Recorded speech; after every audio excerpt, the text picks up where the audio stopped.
reasons I wanted to share the story is because a lot of times when you look at your career, people ask, why am I here? What am I doing? What's my purpose? Like, what impact am I making?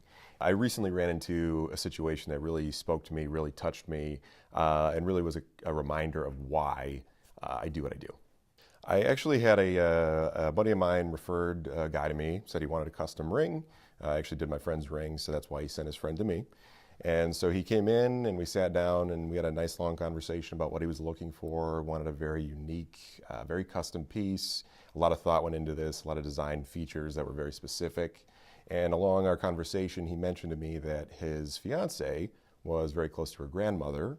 Unfortunately, grandmother was very ill, and her dream had always been, since she was a little girl, was for her grandmother to see her get married. And so, unfortunately, he kind of made it seem as though there was a good chance that grandma wasn't going to make it to the wedding, and very likely not even the proposal. So he really wanted to integrate some feature into the ring that was different, something unique, but he really didn't have any ideas. He was kind of lost, and frankly, at that moment, I didn't have a great idea for him as well. So I said, well, let's take this design, let's think about it, let's see what we could do, something different, something unique.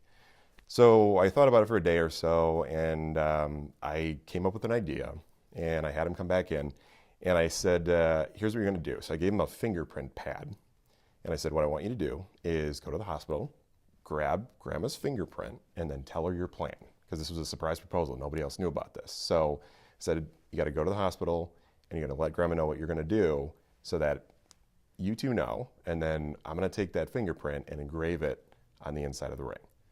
And so he went that day, ran over to the hospital, came back maybe an hour later, and was just beaming because she loved the idea. He was super excited about it. So I ended up taking about a month and hand engraving grandma's fingerprint on the inside of this ring.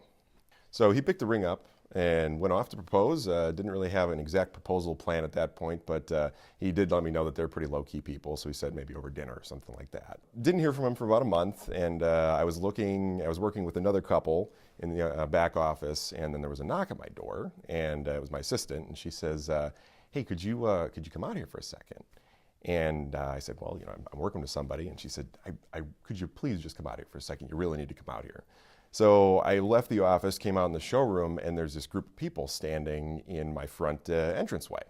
And I'm looking, I didn't really recognize anybody, and then all of a sudden, he stepped out from kind of behind a few of the people, and I realized it was the fiance.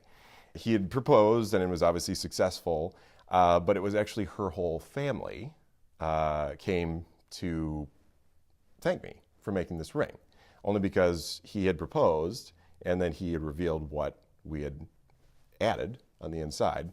And between the time that he picked up the ring and the time that they came in, unfortunately, grandma passed away. So it was a very emotionally charged moment, very powerful, and it was just incredible because it was her mother's mother who'd passed, unfortunately. And she, of course, mom was very emotional. Fiance was just, thrilled, just beyond thrilled. It was just a great reminder of why I come in here every day, why I make these beautiful pieces, and just that attention to detail that really sets things apart, because these things mean something, and this is something that she's going to remember her entire marriage.